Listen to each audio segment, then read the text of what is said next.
Hello, everybody, and welcome back to the Up the Guts podcast. Joining as always is your host, Tricky, and my co-host, Will. And before I introduce you, Will, I don't know why, but prior to this, I've chucked my hood on for some reason. I don't know why. Yeah, I don't know why either. Let's fix that one up. I don't know why. Looked a bit silly. Maybe, was it raining?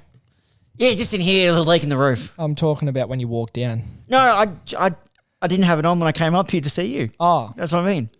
I thought you did. We just did have a little bit of a problem coming in. Yeah, locking yourself out of the studio. That's always good fun, isn't it? Oh, yeah, it was. Well, I didn't lock it. It just locked behind me. It's happened twice now. I had to go to the toilet and I send you up here and then I get an abusive message, it's safe to say. It wasn't abusive. It's just, why the fuck would you tell me to walk up the back if you've locked the door?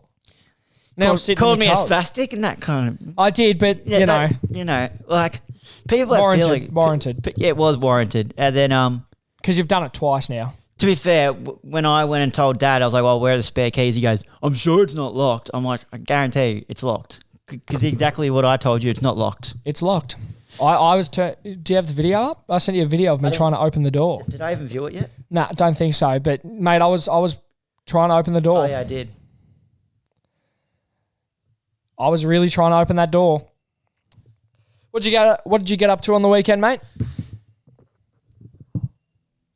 Good question. Fuck all by the sounds. No. There was... Easter Bunny come? Yeah, but I didn't have any chocolate.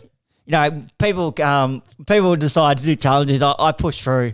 So I'm doing 75 hard, so I didn't have any chocolates. Fair enough. But how about you? Easter Bunny come for you? Easter Bunny did come for me. Yeah. I didn't have any chocolates. Okay, fair enough. Easter Bunny did come though. Yeah. How good. Yeah, it was very good.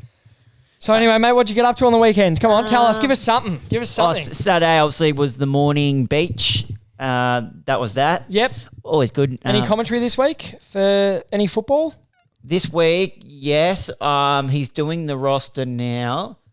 I was supposed to go in tomorrow, but I finished work at 4. He wanted me to come in. So there's games this weekend. So you wouldn't have been able to come to gather round anyway, mate? No, I would have just taken the first week off. Oh, fair enough. Oh, it's because... Yeah, anyways. Won't talk about it, but I won't know until Friday night what I'm doing Saturday. Fair enough. You got anything with the umpires?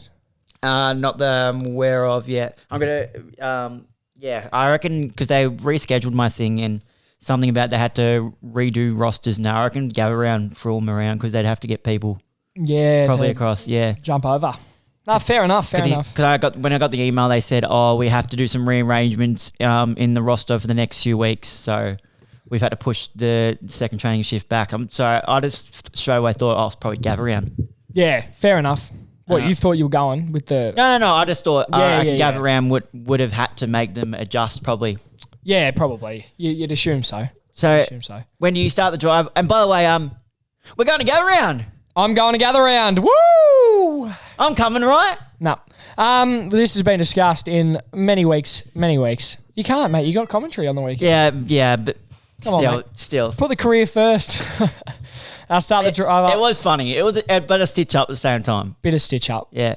Bit of stitch up. But we are going to Perth. What? Hopefully. Possibly September. going to... Most likely. Is it September? I thought it was August. It's August or September. It's August, one of them. August.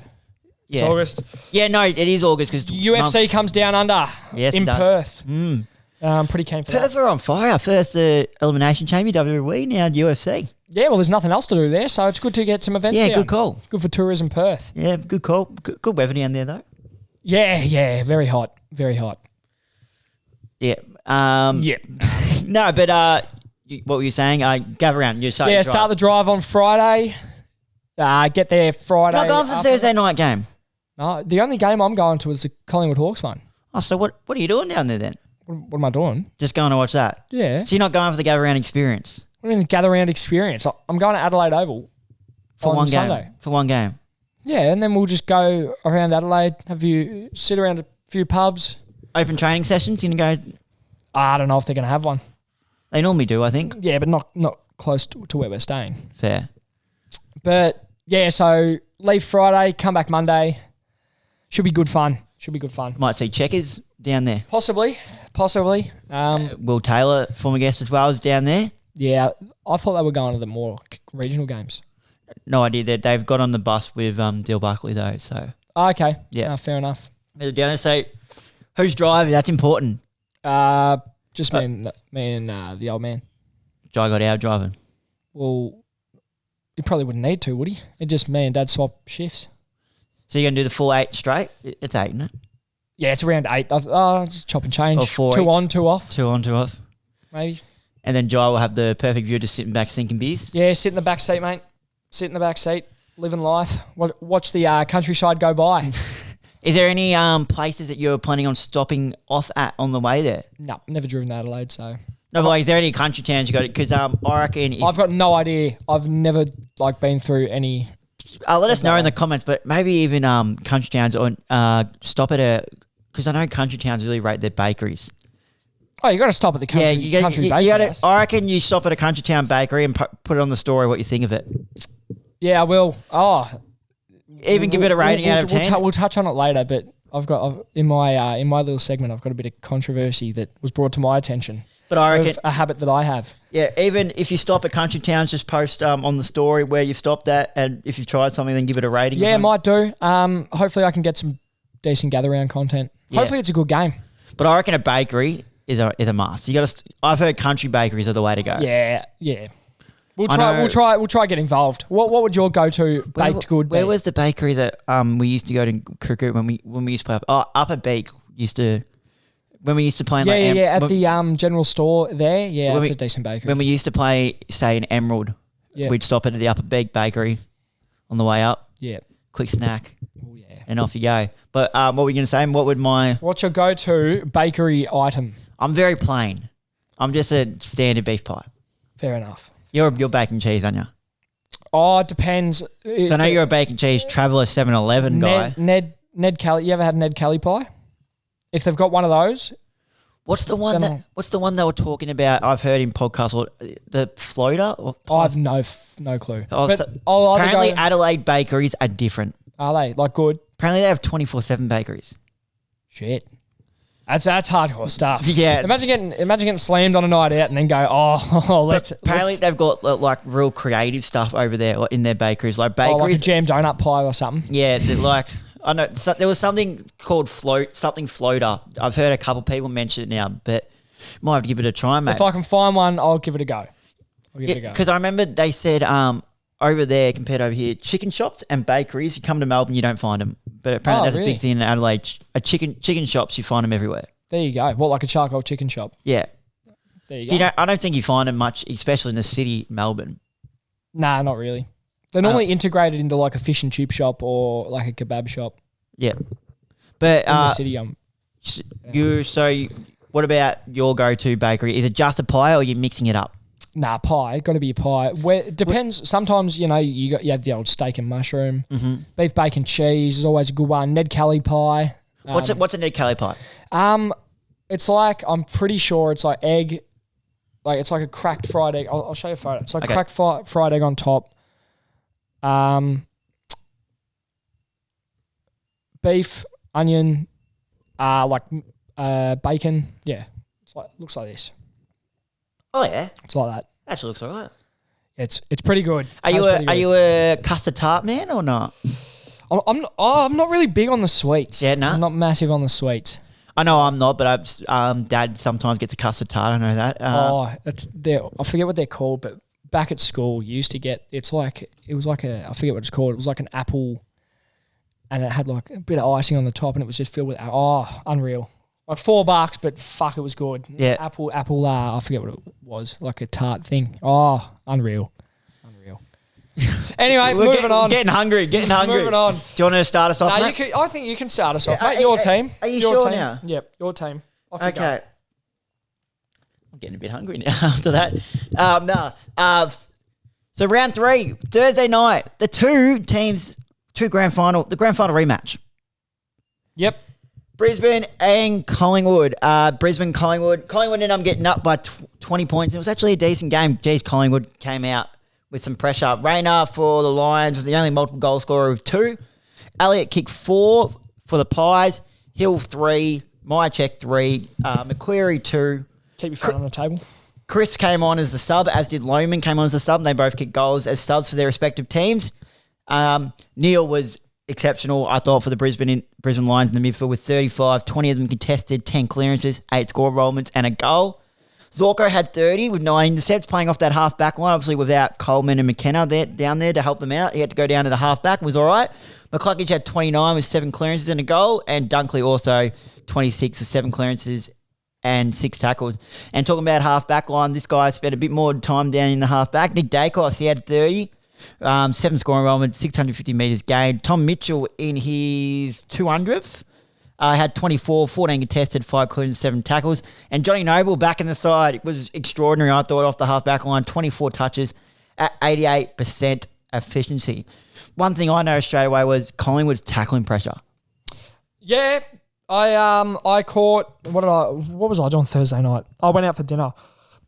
So I only caught the second quarter. You haven't caught up on the highlights, mate? Nah, mate, I didn't. That was poor for me, I know. But from what I did see, Collingwood looked a lot better defensively. At this point, we'll just call us a food podcast. Yeah, may as well. No. Yeah, go on. I just said it. What did I say? From what we saw, Collingwood. They looked a lot better defensively than they have in previous weeks. Well, we ended up laying a total 85 tackles to the Brisbane Lions, 53, and 16 of them were inside forward 50. Yeah, see, that's good to see. A lot more aggression, hunger for the ball. I feel like you've lacked that in previous weeks, so it's good to see you fixing that. Bobby Hill has something with the Lions. He looked to do it again. He kicked 3 in the first quarter. The only 3 for the game, but he looked to absolutely light it up. In the first quarter, yeah. It's a big game for Bobby. He loves a big game against the Lions, doesn't he?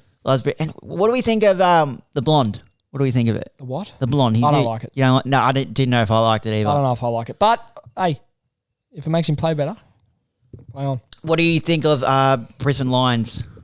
They've got some issues within their club. Yep. That they probably need to sort out first. And they've come out and said it's not affecting our on-field performance, but bullshit. Yeah. It's like plain to say it. You can't have an issue that big within the club.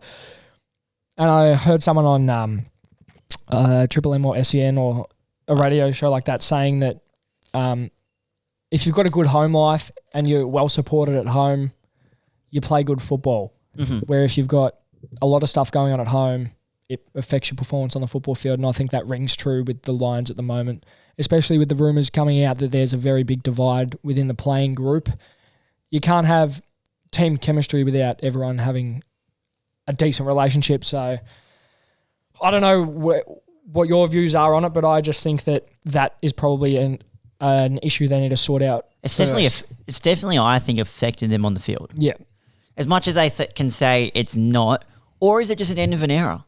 They've been up for a while, haven't got that. No, because they've still got lots of talent on that list. Mm-hmm. That realistically, they came in as premiership favourites this year. I would have thought they did. Yep, and on the betting markets, they were premiership favourites. Start of the year. I think they've gone all the way down to about $18. The same with the Pies. Yeah, see, I put it down to that because you think. That would have been happening all throughout the preseason, and that's when you're supposed to be nailing down, like really knuckling down. And getting everything right, ready for the new season coming up. And if you're dealing with those sorts of issues, there's probably like a little bit of bickering going on in the change room, 100%, bit of cold shoulder, and it's just not good for the footy club. I tell you, one person that would be giving Chris Fagan absolute headaches. It's Collingwood's Billy Frampton. I love the bloke. Nah, but. Grand final, shut Harris Andrews down. Was probably one of the turning points in the game. Yep. Now, shut Joe Danaher down. They had no way to goal now. No what? No avenue to goals. Yeah, true. Really through Joe Danaher. So Billy Frampton, true. I reckon he lives rent-free in Chris Fagan's head at the moment every time he plays Collingwood. Yeah, far out. Where are the Lions sitting on the ladder? Great question. I can get that up. While you're doing that, let's get into the Friday afternoon Good Friday clash between North Melbourne and Carlton. That was at Marvel Stadium. They are 14th. Jesus. Carlton 21-11-137 defeated North Melbourne 12-9, 81, 56-point thrashing. Goal kickers Curtis, Larkey, both with 3, Ford with 2, who was the sub, believe it or not. Zerha, Larazio, Powell and Wardlow, all with a goal. Mackay kicked 5. Hasn't he had a great start to the year? And kicking accurate. I think they said he's kicked 11 goals too this season. Yeah, unreal. Kerno with the 4, Owies 3. Durden with 2. It's done a space on me, I reckon, in like a spelling check. Durden with 2. Disposals, we had Sheasel off the half-back with 32, 8 marks and intercepts. Powell with 29, 7 inside 50s and a goal, and Luke Davies-Uniacke 27. Cripps had the 28, 15 contested, 9 clearances, 1 goal. Hewitt had 26 with the 6 tackles and 1 goal. Jesus, you can't. Just for a bit of context, Trent has gone Twin Towers, Harry and Charlie combined for 9 goals. I don't think Twin Towers is a very appropriate. Oh, there goes my pen. That's literally what they're being called, Twin Towers. Jeez, that's a bit rough. That's not what I've called them. I was going to say that's a bit rough. Who's calling them that? Everyone, the Twin Towers down there. That's what they've been called. Jesus. Work in tandem, Twin Towers. Oh, try and mock me, mate. It's what everyone's calling them, the Twin Towers. Fair enough. 9 goals. How good. Yep. Harry Mackay's had an unreal turnaround from last season's form. Yeah. There's not really much to talk about. They're just absolutely killing it down forward. And I reckon those two have a lot of contribution to Carlton's success at the moment. Yep. Next point, mate. Callum Coleman-Jones suffered an ACL, so that's another tool that North will have to play without. And he's obviously normally a key forward, went down to play as a key back because they're down in that stock. Yep. And now he's done an ACL and that's his season done. Yeah, tough to see. Oh, sorry. Was it? I think it was Achilles. I don't know why I wrote ACL. I think it was Achilles. Regardless, all I know is he's done for the season. Mm-hmm. And that's going to hurt North, so it'd be interesting to see what they do to replace him. Carlton defender Cale Marchbank will also go into the 12-day protocol after he suffered a concussion after a heavy hit with Jordan Boyd in the final term. And how good was Elijah Hollands on debut? Unreal. 22 touches, 5 tackles and a goal. The 2 Dutch, I think they're calling him. The 2 Dutch. The 2 Dutchmen because his brother. Both Holland. Yeah. It's classy. That's classy. So 22, 5 tackles and a goal. So, yeah, he was extraordinary. Do you reckon he stays in this week? Oh, yeah. Yeah. Oh, yeah. He played really well. Do we even want to talk about this game? What? Freo v Adelaide at Optus. Do we? There's not really much that went on, is it? Yeah, let's The only thing that really happened was Freo got done. Oh, no, Adelaide got done. Yeah. 4 goals, 10. How's my talking points? Wayne Malera suffered a season-ending knee injury. Second point. That is all. Game was terrible with lots of skill errors. Move on. Jesus Christ. Let's go over to more of a closer game. Not in the skill department, that's for sure, but it was closer. Essendon and St Kilda at Marvel. Essendon got the job done over the Saints by 4 points. Langford and Stringer kicking the 3, or Harry Jones, who's a late in, kicked 2 as well, who I thought was really good. He actually took a total of 10 marks as well. And obviously in the absence of Peter Wright, Dersma and McGrath. Higgins kicked the 3, Caminiti to 2. Martin off half-back was 44, had 44 with 12 rebound 50s and 773 metres game. We'll talk about him in a second. Heppel also off the half-back line had 31, going at 87%, 12 marks, 90 steps and 7 scoring involvements. McGrath also coming off the back line, 30 with 13 intercepts, 8 inside 50s, 1 goal and 604 metres gained. Merritt in the middle had 30 with 7 clearances and 6 tackles, while Parrish had 26 with 5 clearances and 8 tackles. Riley Bonner off half-back line had 32 with 1,018 metres gained. A kilometre of metres gained. That's pretty impressive. Sinclair had 30, Steele had 29 with 3 goal assists and 7 tackles. Ross had 28 with 11 scoring involvements and a goal. And Bradley Hill had 25 with 7 inside 50s and 10 scoring involvements. Talking points. Jake Stringer's done it again. He started the season well. What was it? Was it last year he unloaded the Easter Good Friday or the Easter Saturday barrel? Remember when he did the bunny ears? Remember? Yeah. I think or the year before. One of the two, but I know what you're talking about. The unreal celebration that one. I know too. His alter ego is it's got to be end of contract year Jake Stringer. 100%. He plays unreal. He's playing like a guy who should be getting four years over 650, 700. He looks fit too. Like I remember last year. Was it last year or the year before? He was getting claims he was fat and unfit and didn't look like an AFL footballer. Oh, he's got that. He's got that a couple of seasons. Yeah. Yeah, but I reckon this year he's looking unreal. Not to mention. Hey, what? That's right.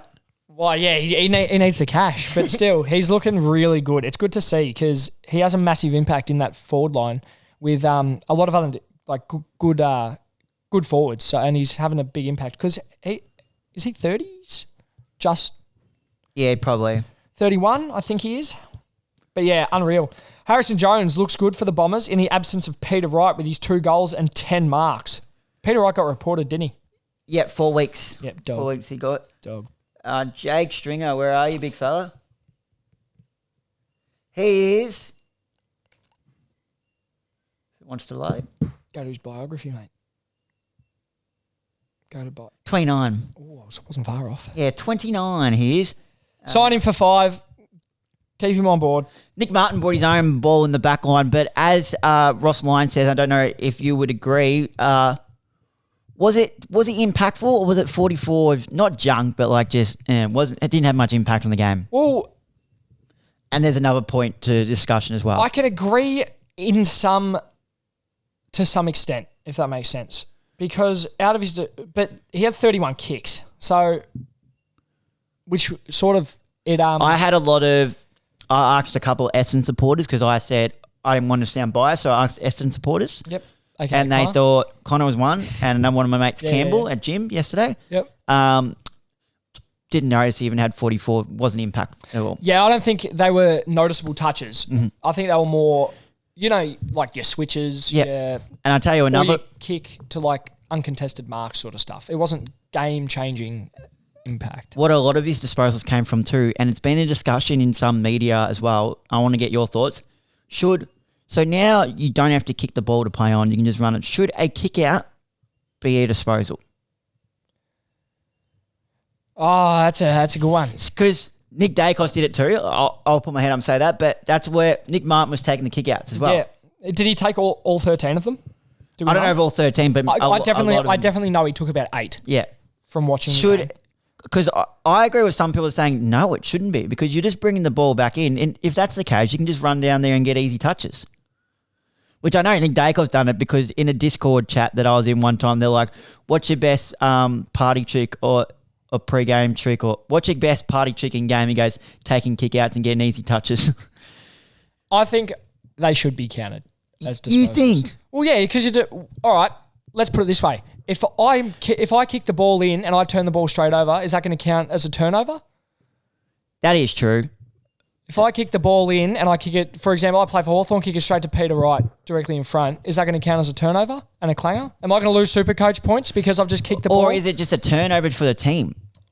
But it should be a disposal because you're disposing of the football. To the individual. Yeah, because it's an impactful possession. I wish I knew this. Put me in the back pocket. I'll take kick-outs, lads, and I'll kick up 30 touches. It's an impactful Not when you're kicking possession. it. Not when you're kicking it to an uncontested mark to a guy 20 metres out. Yeah, but most of the time when you're kicking out, you're trying to turn defensive footy into attacking football, and you're trying to do that by picking. Most of the time, you kick into a pack, and if you're not kicking into a pack, you're kicking into the pocket so they can kick it down the line to a pack. Yeah. So the person kicking the ball in, though, I believe has an effective and disposal, if that makes sense. Yep. So I think it should be counted as a disposal. Okay. Because, yeah, as I said before, if the guy at fullback kicks it in and he kicks it and turns the ball over, they'll count that as a turnover. Yep. So they should count the kick into the disposal. Sam Durran suffered a concussion in the third quarter, while also Marcus Windhager can get a one-match ban for his high hit on that Sam Durran. Yeah, they just class that as careless contact, medium impact, I think. Careless conduct, medium impact. Yep. Do you want to take the next game, mate? The Saturday night game at the Adelaide Oval. Another close game. Saturday night, Port Adelaide v Melbourne. Port Adelaide, 13-11-89, defeated by Melbourne, 15-6-96, 7-point victory for the D's there. Goal kickers, Rioli with 3, Burn-Jones with 2, Finn Lacing with 2. For the D's, we had Brown with 3, Fritsch 2, Neil Bullen 2, Sparrow 2. Disposals, Butters with 26, Rosie with 26, 11 score involvements, Drew with 10 clearances, 25 touches, 11 tackles, 9 inside 50s, and Wines with 25, 8 of those being clearances. Rivers had 27, 7 rebound 50s, and 662 metres gained. Clayton Oliver, 25, 6 clearances, 7 score involvements, and a goal, and Neil Bullen with 24 touches, 7 score involvements, 6 tackles, and 2 goals. Talking points for this game. Max Gawn absolutely dominated in the ruck with 50 hitouts, 20 disposals, 6 clearances, 6 marks, 8 score involvements, a goal. How good? And 1 goal, 1. And how good is that? That's a day out. That's pretty good. That's a day out. What did he score? Do you have him in your super coach? Yes, I do. What did he score?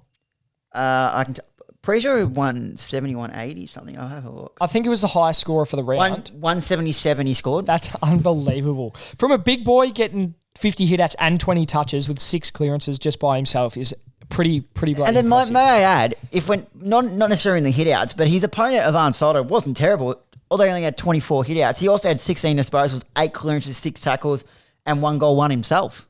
Yeah, that's a monster game from Max Gawn. You don't see many ruckmen doing that. And that's pretty impressive. Jack Viney's, was it 200? I've ripped 200, but I think it's 250. It is 250. Yeah, it's 250. But what a game it was in Jack Viney's 250. Yeah, good to get the win, 7 points, because I was working Saturday night and I remember walking into the break room as the last quarter was starting, and I believe Port was up by 20-ish points, were they not? Yeah. Or was close to. So when I came back and I saw Melbourne got it done by 7, I was a bit shocked. Footy tips went to shit from this point onwards. Now, this guy was all right on the day, but he had one moment he'd like to take back. And what was that, mate? Asava Radagalier opting for the chest mark when it was already over the line. Yeah, I did see that. That was ridiculous. Also, what was he doing? Like, he actually had a decent game. Yeah, of course he had a decent game because I got rid of him out of my Supercoach last week. Yeah, he actually did have a decent game. When you're a defender, don't you just go the hands in front? Even when you're marking, I remember when I was playing junior football, I used to get sprayed every time. Take the ball in front, no chest marks. He had 17 disposals at 88% efficiency, 9 marks and 8 intercepts. That's not bad. But just take it out in front. Just take it out in front or punch the ball. Chesty. Far out, chest mark. Do you reckon he would have got a spray? The old spray? Oh, I don't reckon a spray. He probably would have been like, Hinkley might have done the old, rats, mate, what the fuck are you doing? Take it out in front. Do we want to talk about the next game, Eva? Oh. Like, I don't even know if there's a point talking about them at this point. The only good thing, the only good thing that happened for West Coast in this game was Tyler Brockman took how good was that? That was pretty good. Former Hawk Tyler Brockman takes absolute hanger. Yeah, but do we want to even talk about this? Or? No, not really. Trelaw had a good game with 35. Yeah, it's not. There's not really much to talk about, is there? Let's move on to. You can take this game. Let's move on to Richmond and Sydney, which was actually a good game. Richmond got the win over Sydney, 82-77 by the 5-point margin. Lynch kicked 3, Baker, Bolton, and Lafoe kicked the 2. McDonald 3, our boy Amartey. Amartey with the 2. Kicked 2, Heaney 2 as well. Disposals, Tim Taranto was back with 35, 8 clearances, 6 tackles, 2 goal assists, and 9 score run to go along with his goal. Nick Vlosten was exceptional. Have a look at this off the half-back line. He had 29 going at 100% efficiency. With 13 marks, That's 15 intercepts, 8 rebound 50, 7 score onwards, and 584 metres gained. So not only going at 100%, but a lot of them were kicks. Yeah. So that's extraordinary when you think of it like that. Rioli was also good with 27 at 89% with 12 intercepts. Shea Bolton, 25, 8 inside 50s, 10 scoring, 2 goals and 692 metres gained. For the Swans, Lloyd at 32, gone at 91%, 9 marks, 9 intercepts. Heaney continues his form with 27, 5 clearances, 2 goals and 644 metres gained. Roberts off the half-back line had 27, going at 82% with 8 marks, and Gordon had 25, 5 clearances and a goal. And it's the first win for Adam Uze. Yeah, it is. And it came against the Swans, who are looking to be a ripping team this year. Do you reckon that gives a bit of hope for Richmond fans? I think it might, but they're going to have a good, interesting couple of weeks. Why is that? Jake Kaczynski's going to have to want to pull his finger out. There's no Tom Lynch or Noah Bolter. Tom Lynch has gone for 8-12 with a serious hamstring injury. Jacob Kaczynski, great forward, by the way, guys. Unreal forward. Noah Bolter's gone for 3 to 5 weeks. So they're going to have to play Jacob Kaczynski and Samson Ryan probably. Yeah, and I reckon Samson Ryan's going to get the chockies over Cozzy. No, but they're going to have to play both. No, I know, but I reckon Ryan's going to be better than Cozzy. Yeah, so that one is definitely going to be interesting. Like, it probably does give them a hope, but does it prove that maybe they rushed Lynch too quickly or... I don't know. Well, because what actually happened with Lynch? It just looked like he just hobbled off and it confirmed. But did he roll? Serious hamstring injury. Yeah, but tendon. Was it? What I mean to say is, like, was it contact induced or was it just? I'm not too sure exactly what it was, but yeah. Because if it was contact induced, then I don't think you could say rushing, but however, if it was like just from running around. He requires surgery on it too. Shit, that's not good. James Rowbottom, again, a bull. We've mentioned him at least once, 19 disposals and 13 tackles. Yeah. He'd be leading the comp in tackles, you think? I was about to say 100%. Stop myself. 13 tackles is crazy, especially 19 touches. That pressure is such an important part, especially around centre contests and just contests around the ground in general. And Liam Baker also got a 1-match suspension for a high hit. Yeah, I found that weird because they came out today. It was either today or yesterday, I forget. But they came out and was like, yeah, no, he went to spoil, but it was just too late. I don't understand that. Why don't you just say? Yeah. Like the AFL said, yeah, he was trying to spoil. Like they're contradicting themselves a bit there. Now, you were at this game. I was at this game. I was pretty pissed at this game. Interesting turn of event. Oh, were you? Oh, yeah. Interesting turn of events. You weren't one of the people running on during the breaks, were you? No, I was not, but there were 3 of them. But do you want to take us through the game and then some scenarios that happened and some entertainment and what you got for the views of the game? Mate. Shut up. What did you say? What was the last place? Your views on the game, but no, sorry, I'll just shut up. No, fair enough. Hawthorn v Geelong, classic Easter Monday clash. 10 goals, 10-70 was defeated by Geelong. 17 goals for 106. 36 points in the end. For the Hawthorn Football Club, the loss. Goal kickers, we had Chol with 3, McKenzie 2, Guinea, Watson, Warple, MacDonald, and Lewis all with the 1. Hawkins with 4, Henry with 4, Cameron 2, Stengel 2. Disposals, Warple with 36, 6 clearances, 8 tackles, 3 goal assists. 1 goal and 838 metres gained. Nash with 24 touches, 14 contested and 9 tackles. For the Cats, we had Tanner Braun with 27, 15 contested and 9 clearances. Duncan with 26, 3 goal assists, 7 score involvements and a goal. And Stewart with 24, 8 marks and 8 intercepts with 606 metres gained. Talking points, the Big Hawk in his 350th game kicks for just some of his achievements. 3-time premiership player. 3-time premiership player. 2020 Coleman medalist. 2012 Carl Greaves medalist, best and fairest. 5-time All-Australian. 11-time Geelong leading goal kicker. Now, I want to get your views. What was your view in the first quarter when the Cats come out and kick 7 goals to 1?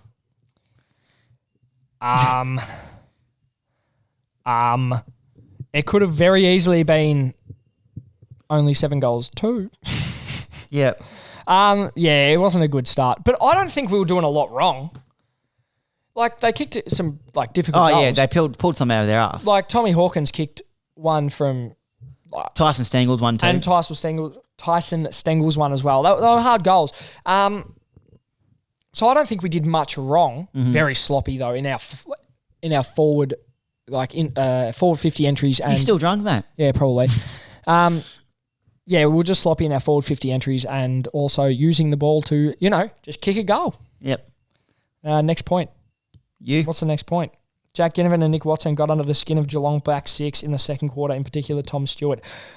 Nick Watson was ragdolling Stewart. When I saw that, I was like, "Cop that, Tom Stewart! You just got dropped by the smallest player on the field." What was? Is he not the smallest player in the league? Is he smaller than Cale Daniel? Yes, I think so. Okay, sure. What happened prior to that was Guinea chirping Stewart. So what happened was, I forget who kicked the goal. Someone kicked the goal. I think it was Chol. It was Chol. Someone kicked a goal and Guinea's run past and shoved the Geelong player. I don't know. I can't remember exactly if he was on the ground or if he was just starting to get up, but Guinea pushed him down and then it was just and then Stewart comes from behind and shoves him on his ass. Yeah, and then Nick Watson. The Wiz wasn't copping that. Nah. He wasn't copping that. What I didn't want that. He wasn't copping it.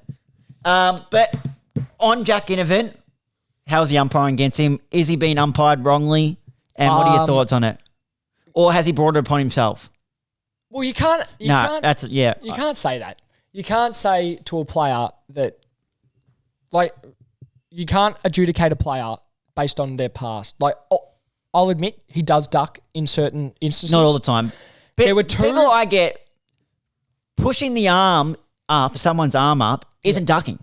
No, that's not ducking. However, I do think it is drawing a free that is unnecessary. So I can see that. There were 2 instances in that game. One in particular. He got his head ripped off. Where he was in a chokehold and he had both arms down with the footy and nothing was called. And he didn't duck.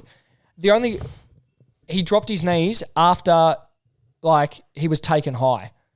So, but yeah, even the AFL have come out and apologised. All the umpires have come out and said there was. Watch him do it even more this week to try and test the boundary. Yeah, maybe, but I do think he was umpired a little bit unfair on occasion on Monday, but in the past, look, he ducks. This could be an interesting game though too, because he might have put a target on his back by some of his comments to Craig McRae. Why? What did he say? Haven't you seen the podcast? I have seen that, but all he said was the exit interview. It made it pretty clear that they didn't want him at the club. I just think they're going to send Braden Maynard's going to get into him. I think. You reckon? Yeah. No, fair enough. But good on him. Yeah, some of the comments like it was all right, but some of them were just like, What? I didn't mind it, but like I can see how some people. What did he say? What did he say that you took in a bit of a rough way? Well, first of all, he shouldn't have been at races in the grand final night.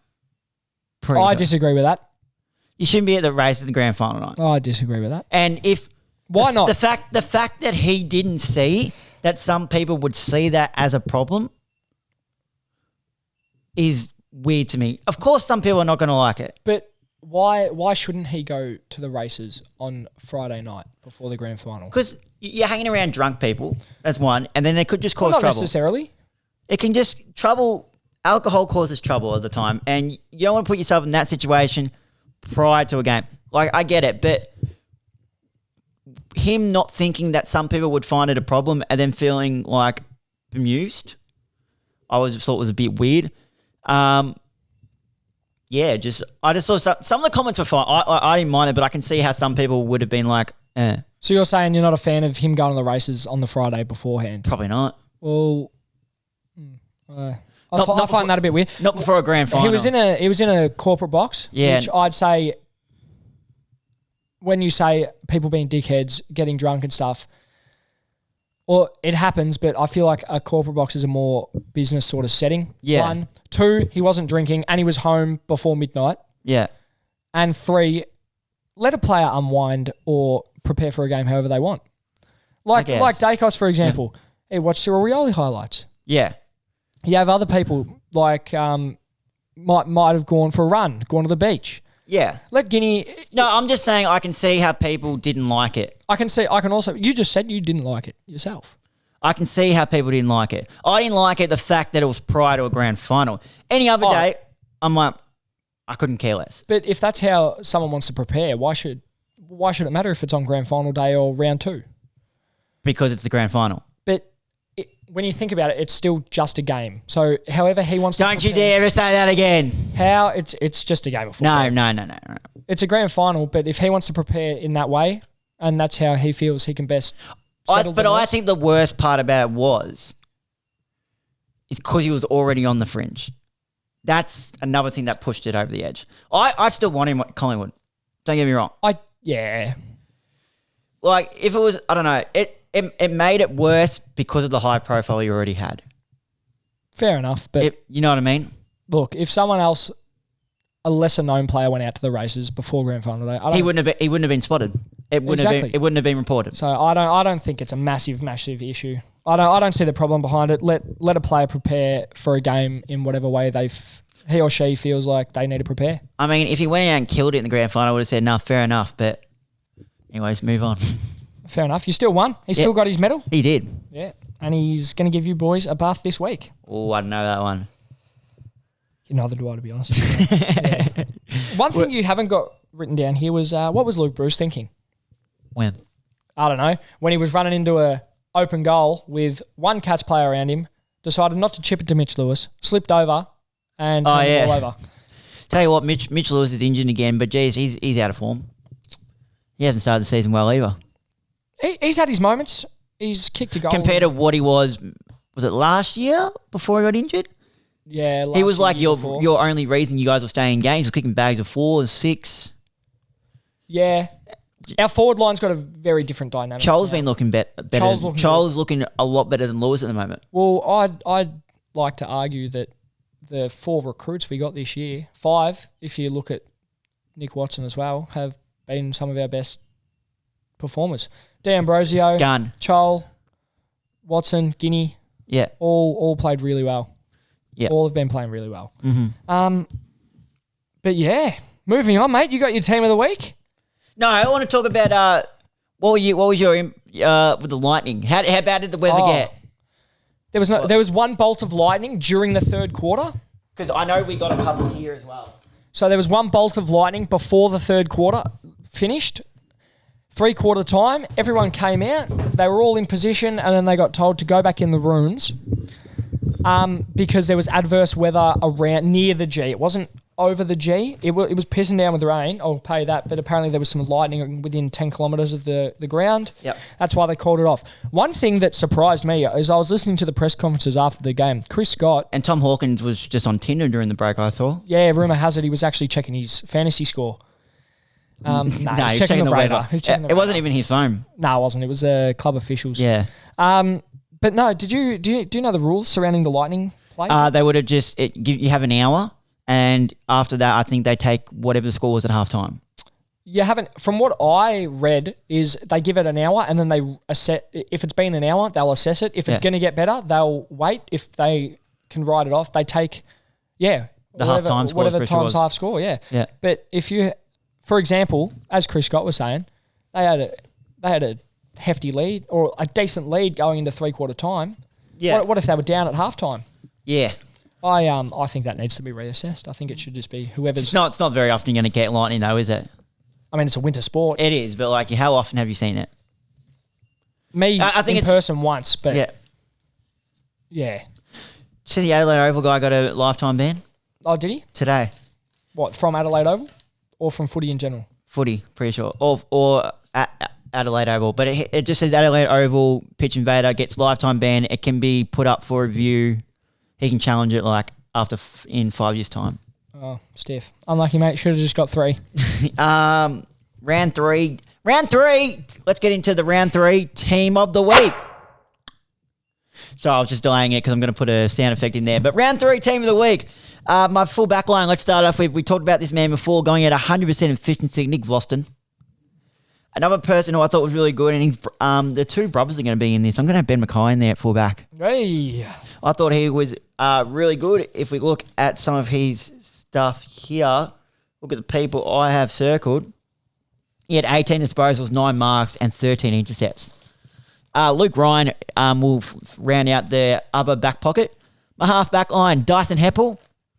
This one will be interesting. Mark Keane from the Adelaide Crows was playing at Collingwood, but have a listen to this. When I was looking at the stats, I was like, holy shit. At full back, the key back, he had 26 disposals at 92%.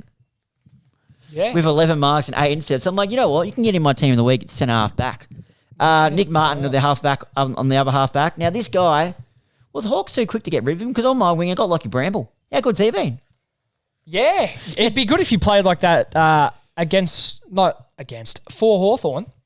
Yeah, but how good's he been? Then again, we're playing him as a backman, so.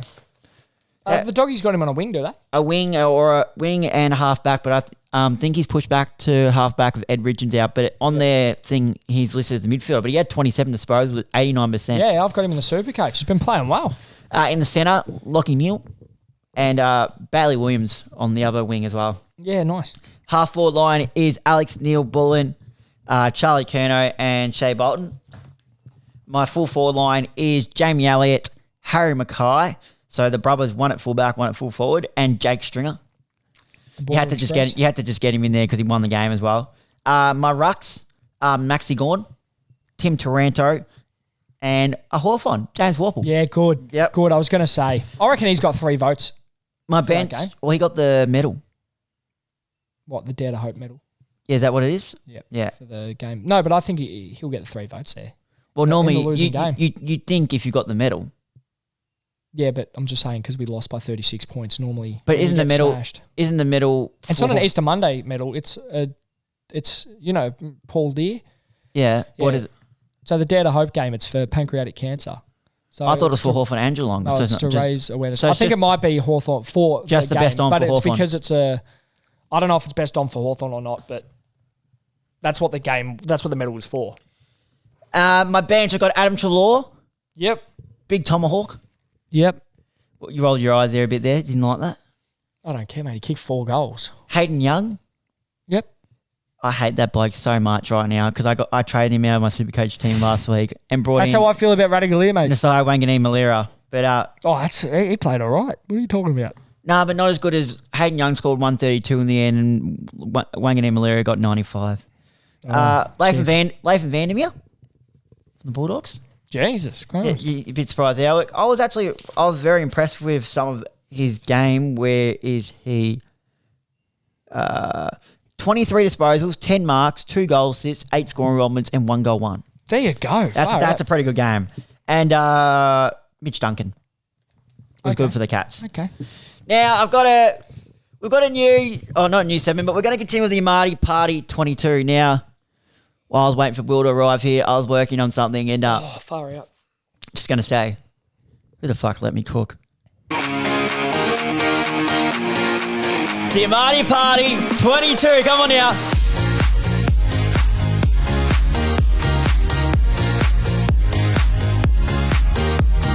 The Amartey Party 22. What do you think? When I walked in here, Tricky goes, I've got some new sounds. I've got some surprises for you. And I was mucking around with the buttons and he wouldn't let me press that one. And that surprised me. Do you like it? Yeah, it's not bad. It's not bad. Well, I thought my Andrew Phillips one was good last year too. So I was like, I've got to come with something. I was like, it's not going to be much commentary probably to Amartey, but I was like, why don't we just get some party music in the background? Yeah. I had to go through a couple of them, but last week's winner, I took the chocolates of my one, so Luke Jackson goes in there. So the two people in the team at the moment is Tom Liberatore I got a question. and Luke Jackson. Does Joel Amartey have a free pass to his own team? No. No, he's coaching. Coaches don't play. Fair enough. Coaches don't play. Unless he earns his spot like Phillips did last year. So currently he's a coach? He's currently in the coaching department, but can he be a player? He can be a captain coach. Well, no, Lib is the captain, mate. Oh, Did you not see him on the front bar? Yeah. Did you? I'd love a beer. I love a beer, but... But, yeah, so my pick for this week played for Richmond, and let me get some of his stats up. To be fair, he probably could have had a beer. He's only playing on West Coast. Went out with an injury, fucked my multi too. Cheers, Liver. Thank you. This guy, I know, has had a controversy on a night out before too. He's has he? He's punched someone before. Oh, there you go. So we're getting some sly dogs in the team, sticking up for a teammate's partner. Okay. Didn't like how this guy approached him or was talking wrongly to her or something. Stood up for him. So this guy had 25 disposals on the weekend. 8 inside 50s, 10 score involvements, 2 goals won, 612 metres gained. And 1 assault charge. Who is it? Shea Bolton. Is it Shea Bolton? Yep, Shea Bolton. I thought it was going to be Timmy Taranto. No. Do you remember that yo-yo? Yeah, no, I do. It was Daniel Rioli's missus. The guy That's right. Remember that? That's right. Well, fair enough too. Like, because he must have been, the guy must have been a bit of like a sleaze dog or something, and Shea Bolton's just like, hey mate, got this one. So not only does he bring the energy, but he has a good night out, but he also doesn't take shit. He'll be in the back corner. If some people are trying to start you, like, this bloke over here sometimes when he gets on the drinks, he likes to get a bit lippy. He's going to be there in your corner. Me. Not you, mate. No. But yeah, he'll be in your corner if you need him when on a night out, but he's also going to bring the energy, and he's the X factor on the field for the Richmond Tigers, I think. He's the player. He's had one good game this season. Will be cool. He kicked 3 or 4 in round 1. Didn't look like it in the Supercoach. He scored 40-something points. Kicked 3. No, I don't think he did. Because he was playing as a full-time forward. Now he's gone in the mid because Dusty was not in. Oh, I'm thinking about opening round. I was going to say. He kicked 3 or 4. He kicked 3 or 4 because he's playing as a full-time forward now, which I don't agree with. Right. Do not agree with. Who's yours? Mine is... Or have I taken the chocolates again, you reckon here? No, I haven't taken the chocolates. No way. My player in a one-on-one shoots all over your player any day of the week. In a what? I said... one-on-one. Who? My player shits all over yours any day of the week. He played on Monday. He won the medal. James Walpole. Take a bow, son. Fair enough. Take a bow, son. He played unreal. Yeah. Especially... And he didn't stop once the rain came either. And you get lost in the line out. You shout, Warpedo! Where are you? Warpedo! And he's built like a big shit house. Yeah, he is. And he doesn't mind a bit of boxing, so he's probably good backup. Down to Club Yo-Yo, they'll take each other down. So it's Shea Bolton and James Warburton. And one more time. Come on, Will. Come on. I'm not doing it. Give me a beer. Give me a beer. You're not a beer drinker. What are you talking about? Nah, off tap. What is your go-to beer? Off tap. Is tap beer. Mate. Dry, what? dry or northern. Dry or northern. I'm just a light beer. Not, Oh, yeah. I can drink draft off tap. I like that. I like beer off tap. But if I'm having it like... You're not having a can?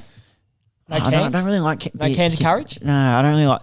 I'll have a stubby like northern or dry, but draft I can't do. A glass bottle I can do dry and northern, but... Out of a glass bottle. Nothing, no aluminum for you. Aluminium, you mean? No. Yeah, I was like, fuck you going with that one? Nah, I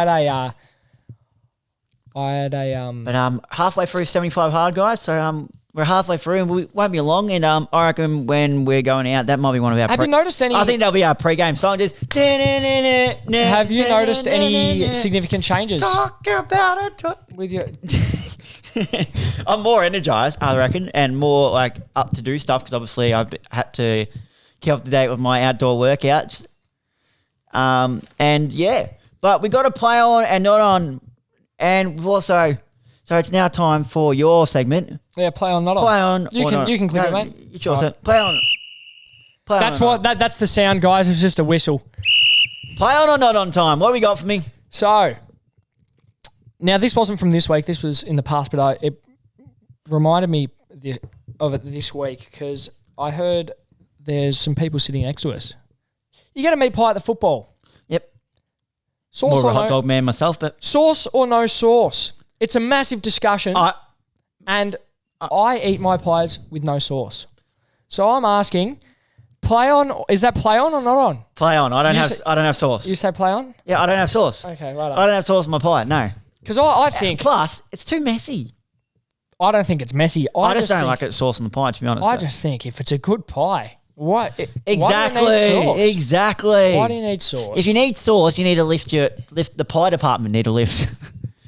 Yeah, the pie department. But yeah, I heard the guys sitting behind us. They were talking. They were like, "Oh, here's some sauce." Like, "Nah, I don't have sauce." You're like, "You don't have sauce," and I brought up because people have said to me before, "You're a fucking weirdo for not having sauce with your pie."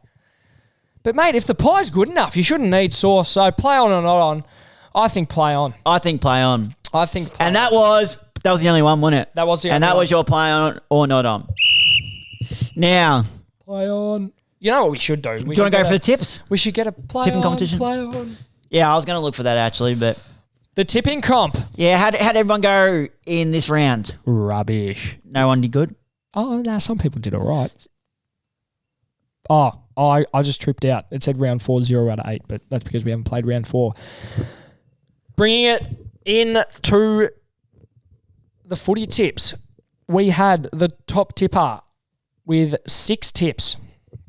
Name. Correct. No, for the whole week. Who was it? Basti, former guest of the show, Ryan Bastanak. He had 6 tips correct. Good on you, Basti. So I'll go through the top 10 again.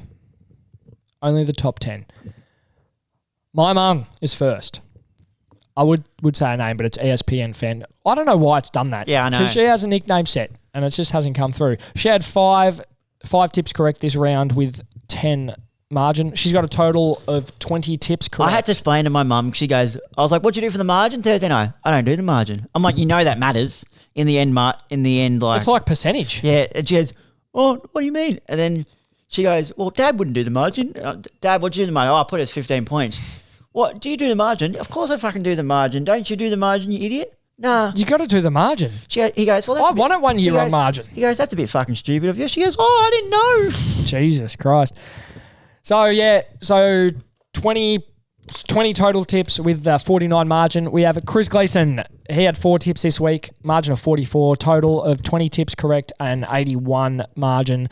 Jai bumps up to third, up from, I believe, 4th or 5th this week with the 5 tips and the 20 margin. He didn't even tip his own club. Shame on you, Jai. Jai, pull your fucking head in. And anyway, so he's got a total of 19 tips. We've got my co-host, Tricky, with 5 tips this week, margin of 12. So I've jumped to 4. I wasn't in 4 before. You're in 4th now. You were not before. I think I was like 8th before. You were 6th. 6th, yeah. Because we have swapped. Not swapped exactly because I was a bit higher up, but 19 tips with a margin of 28. Well done, mate. Thank you, mate. We've got JC in 5th. He's jumped up this week as well. He got the 5 tips margin of 40 with a total of 19. Then I'm in at 6. After being second last week, I was the lowest tipper this week. 3 tips correct I got with a margin of 37. That's not good, mate. So I've got a total of 18. Then we have Katta with the 4 tips, 18. Connor with 5 tips, total of 18. JD Hawks fan, 15. He got the 4. He got the 4 tips, total of 18. And to round out the top 10, Tom Thorburn with 5 tips and 18 for the total. Geez, your old man's last. Yeah, I know. He's not happy. That can't be good. All right, now we're going to go through the Supercoach Up the Guts competition for the last round, and I'll have a look at the standings as we talk. Yep. So first game we had Wax on Westhoff, 1,733, defeated Ben Cousins, 1,567. Burke's Battlers... No, that's not me, mate. That's the other Will I've been talking to. 1,971, defeated Wangs out for 2 metre, 1,665. This hasn't updated. What? This hasn't updated. I'll be the judge of that, thank you. Colonel Sanders, 1,911, defeated Greeky, 1,782. Zaddy, 1,879, defeated In It to Win It, 1,785. You, Wet Toast Eagles, had a win over Ethan's Dream Team, 1,801, defeated 1,679. Hot Pies, 1,931, defeated Isaac's Always Winning, 1,894. I suffered a loss to last year's winner Riles, 1,712 to 1,784. While Fiddler, 1,811, defeated Mavs team, 1,779. Now, if we look at... Far out, mate. Stop hitting me with your knee. I'll do what I want. Anyway. Whoa. Leading boy at the moment. We'll go through the top 8. Got Riles, last year's winner, on top. Burke's Battlers, Colonel Sanders, Wax on Westhoff, Zaddy, Greeky, Tricky, Hot Pies. There's your top 8. Yeah. And where are you, mate? I'm 11th. I've come from 16th all the way up to 11th. Oh, yeah. Look at this one, though. Look at 15th. What? Didn't he say, can't wait to take your money? Can't wait to take your Wang there for 2 minutes. Lift your game, Connor, lift your game. Can't believe I'm taking Supercoach advice from you and you're 15th. What? Oh, you can actually see his team. Yeah. Oh, no, I can see why he got done this week. I'm looking at it now too. He has Tom Green, Took Miller, yeah. 1, 2. No, but he would have had Huswaite, Jai Clark, or Sanders to swap in. So that's there's no excuses there, mate. No, he gets Sanders' score there anyway. Yeah, but he could have swapped Huswaite or Clark in, yep. Yeah, no, that's just poor from him. Lift your game. All right, let's round off this episode with our tips. Yep. Get your tips. Get your footy tips. Thursday, gather round. I almost swore there. Get keen. Thursday night, footy, Adelaide Oval, Adelaide v Melbourne. Who are you going? People are saying hopefully this is time for Adelaide to bounce back, but I think they're going to go 0-4 and going to be in some real strife. I'm going to go with the Melbourne Demons by 20 points. Friday night clash at Norwood Oval. Are you not saying who you're going for? Mate, no, I'm going for Adelaide. By how much? By 55 points. Well, now you're just lying. No, I'm kidding. 13. Brisbane Lions versus North Melbourne at Norwood. Brisbane Lions. I'm going Brisbane as well. Then we have at 8:10 at Adelaide Oval, Port v the Bombers. Port Adelaide. I'm going Essendon. Then we have the Eagles v the Swans at Mount Barker, Adelaide Hills. Eagles. Swans. I'm going Swans as well. Adelaide Oval, Dockers v Carlton. Ooh, that's a good game. Gonna go Carlton. Yeah, I'm going to go Carlton as well. Bulldogs v Cats at Adelaide Oval. Going to go Geelong. I'm going the Bulldogs. I reckon they'll knock the Cats off their perch. We've got the Suns v Giants at Adelaide Hills, Mount Barker. Giants. I'm going the Giants as well. Richmond v St Kilda at Norwood. St Kilda with no key tools. Richmond will have no one to kick to. I'm going to St Kilda as well. Then to round out the games, Collingwood v Hawthorn at the Adelaide Oval. Collingwood. I'll be tipping Hawthorn. Collingwood. I'll be tipping Hawthorn. Guinea to go off in a stretch. No, I'm joking. I'm actually still a big fan of him. Guinea's going to go off in a stretcher. Yeah, I'm a big fan. I'm still a big fan of him. Are you? Good. Didn't sound like it before. Good podcast episode that he had with Tommy Sheridan. 4 Hawks players on Stewie and they still couldn't rip his jumper, let alone drag him down. Weak as piss. Who Just said like that? Jack Ginnivan. I don't know. I can't pronounce that name. In AFL memes group. I don't think he can see the 1, 2, 3, 4 Geelong players behind him. Well, I think... Well, Guinea's just grabbing his arm. That's about... Oh, no, it's not even... Guinea's not even touching him. That's Cam McKenzie. Yeah, he's grabbing someone else. Nick Watson's getting grabbed. Oh, Nick... What? Wiz is just like, come here, mate. I fucking love the Wiz. All right, that's just about going to wrap it up.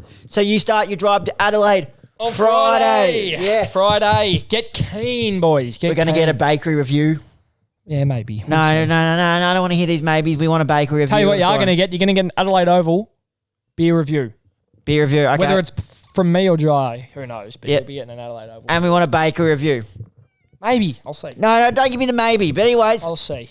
You funding my bakery reviews? Yeah, I am. All right, done. Here you go. Transfer me the $50. Here's your cash. Yeah.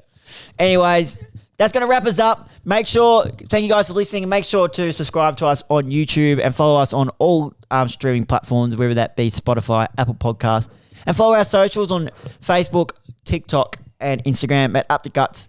Until next week, see you guys.